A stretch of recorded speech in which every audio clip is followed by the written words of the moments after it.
What up traders, what up investors, Ken here from Dyslexic Investor, and we have a pretty fully stacked, a lot of significant earnings coming out this week. So I always like to look at earnings whispers. They make a fantastic little graph here to kind of highlight some particular ones that you want to be looking for, which ones are, what day they're reporting, if they're going to be before the bell or after the bell, and things like that. Or we're just going to be jumping into some of the major ones that are really popping out at me. We're going to look at most likely Logitech, because we own that for long-term holdings. IBM, who gives a rat's, but what about that? You got Coca-Cola, you got, is that Lockheed Martin? Whatever. Snap, that's going to be somewhat significant due to the Twitter. So Twitter's also reporting on Thursday, before the open. Of course, then we have United, again an airline. Intuitive Surgical, which is I have a holding in that as well. Then we're going to be looking at Thermo Fisher. I know Ryan has some stock in that. Tesla, of course, we're going to have a party. In a somewhat of a live stream party for Tesla on Wednesday for sure. Microsoft, another great huge one on Wednesday, and Chipotle. So what we should do is probably buy Chipotle on Wednesday, stream it from our Microsoft Windows Pro 10 license Windows system here, but we don't own a Tesla, so we can't. What is hopefully. That being said, then we can go to some more boring companies. We've got AT&T, Tractor Supply, not really popping anything here. We do have American Airlines. We'll see how they're doing. Again, they're kind of shaky around a potentially of some layoffs and more furloughs to come. We have Intel. We can give them the big middle finger because we're in AMD and NVIDIA. Skyworks could be kind of a first wind of how things could look for Apple, because again, Skyworks is part of the supplier for Apple, but they can't tell you that because they'll be breaking some rules there. And then on Friday we round up with wonderful Verizon, American Express. Nothing too interesting there. We would like to maybe look at Schlumberger. That's going to be that oil refining company, and see how they're doing with workers and how the capacity, if it has come back or not, to kind of again paint the picture of the overall industry and the overall economy going back up. Got to be a lot of important stuff coming out, so let's go ahead and jump to the charts, boys. Hang on. Alright, let's go ahead and jump into Skyworks Solutions. Again, this is one of the larger Apple suppliers here. We kind of previously was looking at this one with that, but kind of a strong support falling into that 21 with that falling kind of a wedge pattern. Breaking out here now, nothing too crazy. The parabolic SAR has switched, which is great. Now kind of trading, holding that 21 again.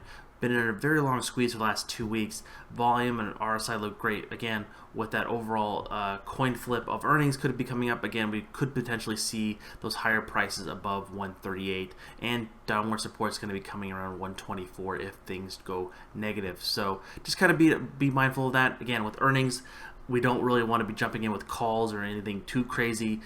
Just be very careful out there. Again, let's go ahead and jump to the next stock.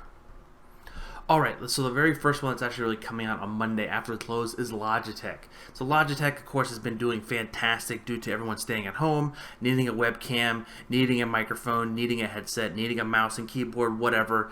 They got you set. They're ready and they're flying high. Again, ever since that whole pandemic and virus downturn, it's been trading between literally the 5 and 8 exponential moving averages, and they continue climbing high, breaking out on Friday, showing a lot more poise to go higher. Again, with earnings, it can be a complete coin flip. Last earnings was kind of a flop. It kind of went up, and then it made money, of course, but it kind of came up, and then but it still held the 5 and 8.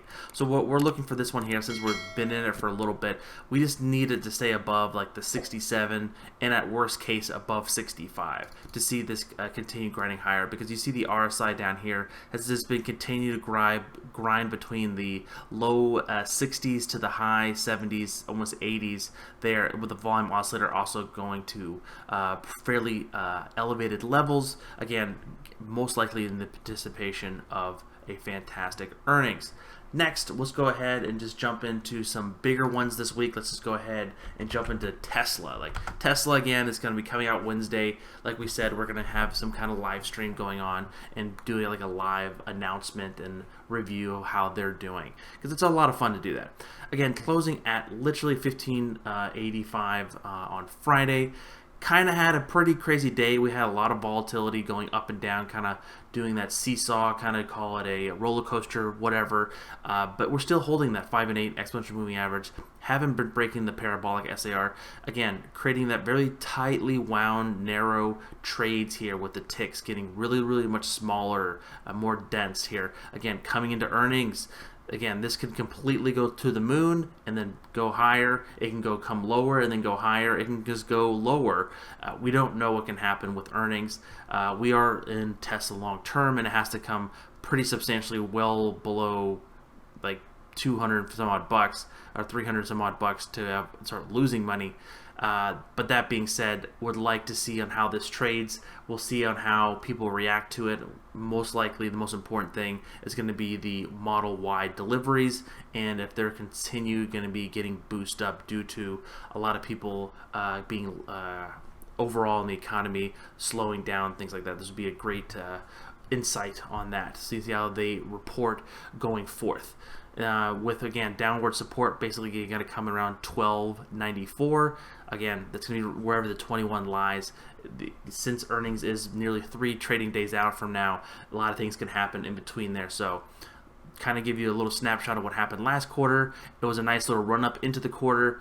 Kind of skyrocketed higher and then kind of came lower after the day after the earnings announcement. Hit that 21, probably got a lot of weak hands out. Really hit that 21 hard and then continued to grind higher. This happened again the very first time where this whole bull run started really in Tesla was last October, where it literally just came out of the gates, huge gap up on earnings, and then continued to grind higher. Since then, again, due to the overall pandemic, kind of came down a little bit. Was a great buying opportunity, but we'll see on how it trades on earnings, so we'll just leave it at that and be mindful. Again, love to see that $2,000 price target come in, but that might be a little bit out of reach because we can look here on the trade tab, and the earnings this week are saying plus or minus $240. That's really, again, that's only what the market makers are predicting. Tesla can move the completely other direction and even go way above that, as it has in the past multiple times. Another one, let's just stick with the rest of Wednesday. We're going to go jump in right into Microsoft.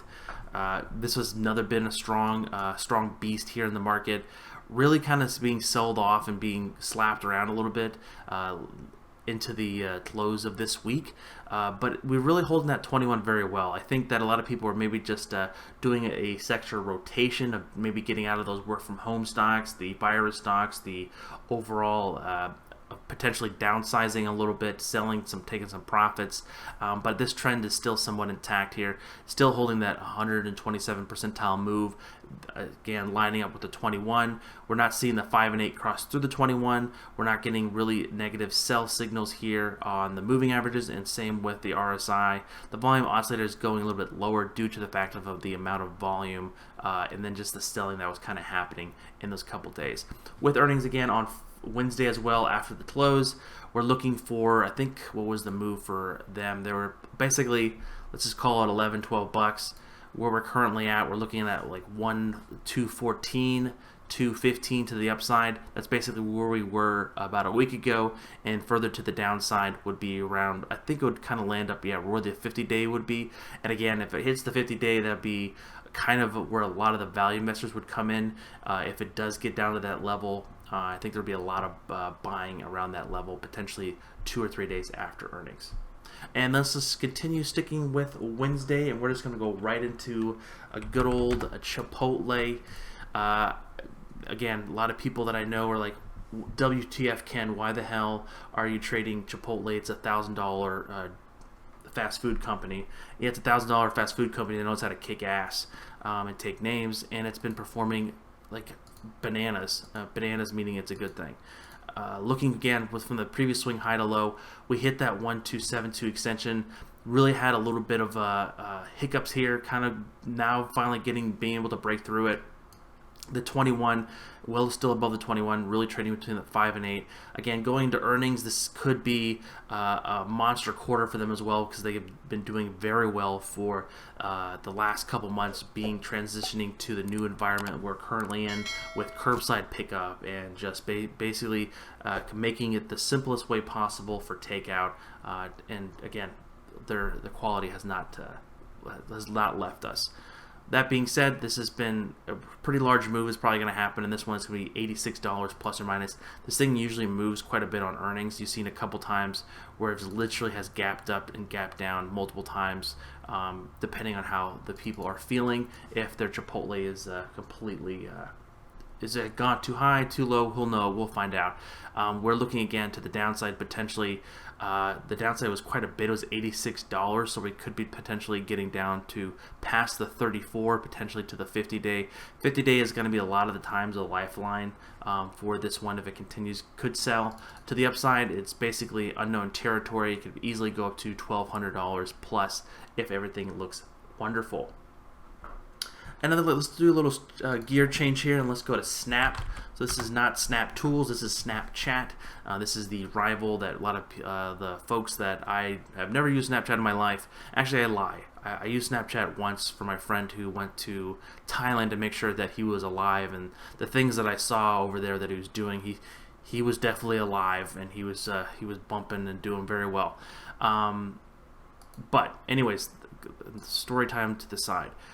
With Snap, again, for the previous swing high to low, this one has just really been riding up this trend a lot, really kind of coming back from the dead in the sense of just trading sideways. And now this huge spike up after the overall virus, people are using their phones more, people are getting re-involved into Snap and really enjoying their product again. It looks like last earnings, even though they lost money, they had a huge gap up and a surprise on, I believe it was the number of users that were actively on it. And I think that could get another bump from that again today, or this on Tuesday after the close. Looking again, because it's kind of the same pattern here. We were really tight, kind of came down to the 21, and then we had a huge pop. Again, with earnings, it's a complete coin flip, and I really don't want to be jumping into things, but this is looking pretty tight pattern here with the really tight consolidation. But again, we could have a little divergence between what Wall Street thinks and then what the retail or the investors think, and then of course what the company's saying, and it can take that information and swing it left way or right. Basically to the downside, 34 is going to be really strong support. 21 is going to be initial, but it's kind of close. I think they're going to probably get like $3.61 move. So we're currently trading. Could bust above that $26, $27 level, which would be fantastic actually. That 618.8 from the previous high, from the previous low to high. We kind of had some issues in the past week or so trying to get above that. I think we could easily test that if the quarter is fantastic. To the downside, the 50-day is going to kind of come in there for some moral support if it continues going down, if it does. All right, let's go ahead and let's check out. You know what? Let's do United. Let's do the airlines real fast. So we're going to do United. The airlines are kind of be in the same boat. They're going to be in the same plane. Get it? A lot of the charts look exactly the same. This has just been in a very tight pattern. A lot of people who are familiar with the matter and understand the fundamental side much better than I do, all they're saying is like LUV or Southwest is the play, because guess what? No one's really flying international due to a lot of countries being locked down and just requiring people to do self-quarantine, and that the overall likelihood of that happening with business travel and things like that, they've been really just slashed. And who had the best balance sheet? It just comes back to Southwest, which is LUV. But we can kind of look at all these individually really fast. So United really had that huge run up like a lot of the airlines did, and then kind of came back down, but coming between the 34 and the 50-day, kind of just trading sideways again, potentially to see how earnings comes out. There's a lot of rumors out there that the government needs to jump in and give them more money again. We'll see what happens, particularly with AAL. So let's go ahead and jump to that bastard. So this one again had that huge run up, hit that 200-day exponential moving average, got slapped across the face, and then came crashing down. Now just kind of trading sideways as well, with earnings on, I think this is on Thursday, United has earnings on Tuesday after the bell. So United's going to be going first. That's why we did it. And then now with AAL, again, really tight pattern. I wouldn't want to touch this, honestly. This could be potentially upside. It could go lower. If it does go lower, I don't want my money to sit for months at a time and maybe not getting much to next returns on it. So we'll see what goes on there, but definitely one to watch. So the one that I hear of all the chatter about is LUV. So LUV is a little bit slightly better. It's a little stronger because it's actually above the 21. It has a squeeze. The volume oscillator is not extreme negative, and RSI somewhat flat.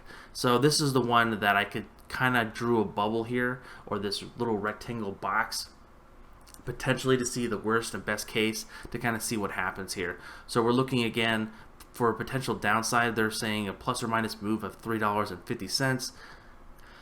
That's pretty significant. So we're looking down to like the low 29s, almost 28 something down here, and then to the upside maybe a little over 40. Again, if that really hits it out of the park with a lot of momentum coming in, which we kind of could see here with that squeeze indicating here, which could really pop things off there. Let's go ahead and do another transition out of the airlines, and then we'll be jumping into, let's see what I like. Let's go jump into ISRG, and that's Intuitive Surgical. This thing really got away from us. We wanted to get into it. Again, this is the company that makes that really intense, fantastic machines that allows for surgeries. But again, since a lot of elective surgeries have been canceled due to the virus, and now could be seeing a resurgence of this coming back with hospitals getting out of the overall virus stuff and now being able to do the normal patient care stuff. This has been in a really tight pattern between that 585 down to the 545, and really tight, and really broke out of that box and up to 654. Really just missed it here. That's sad, but we really did miss it. This one looks really strong here. I think this is an all-time high for it, I believe, as well. Yeah, it's been in this really strict pattern here, and now it's just finally breaking out. So it's a lot of volume here. Potentially see how earnings come out. This one we'd like to watch and see. And then now we're going to go to Intel. I know, don't hate me, don't hit that dislike right there. We know that we are heavily in AMD, and then actually just recently got into NVIDIA, but this one looks actually somewhat poised, and this could help AMD as well in the long run, or in the short run as well. This has been holding that 200-day very well. We have a beautiful squeeze setting up here. RSI climbing, volume oscillator climbing. It's just screaming. It's wanting to go higher. But if that earnings wasn't, if I would buy this on it for a trade if it didn't have earnings, because earnings is going to be a complete coin flip, especially with these semiconductors. I think it will do well. I honestly want it to do well because I want the whole section to do well, but of course I have money in AMD, so I want to be emotionally involved in that. But we'll see on how this one plays out. Again, this is on Thursday after the close, so definitely check that one out as well. A couple other ones that kind of bouncing at me, nothing really too crazy coming out. We can kind of look at for some of you boring dividend investors. We can look at AT&T. Oops, just T. AT&T. Really strong dividend. They didn't actually cut it like a lot of other companies. It's just kind of trading in this purgatory range here. Again, it does have a squeeze as well. Volume and RSI is looking great. This is could maybe play it as a 5G thing, but now with AT&T really getting into some of the entertainment stuff and streaming stuff with like HBO, and they own like DirecTV. It's not a complete play on the cellular network anymore, so they're more like more of a larger conglomerate, almost like a Disney now, where they have huge sections of the market, and they just, again, really just print money, and that's how they're able to pay that dividend. Great little stock for dividend, without a doubt. No making fun of you dividend investors, but it's kind of been well below the 200-day. Nothing to really write home about. Potentially, the move is not going to be that great in the market. We're talking $1.30. This would be one to probably trade like an iron condor there. Alright guys, thank you so much for watching. Don't forget to check out our live stream tonight at 9:30 Eastern Standard Time. We're going to be having some fun there, looking at some charts. And if we didn't cover your stock, we can definitely cover it during that time. Just head over to the Discord chat, which is the link below, and you'll see the fantastic reminder that I'll send out probably 5 or 10 minutes before we go live, and they'll just have some fun there. All right, guys, please don't forget to like and subscribe. This is Ken from the Dyslexic Investor, and I'll catch you guys on the flip side. Peace.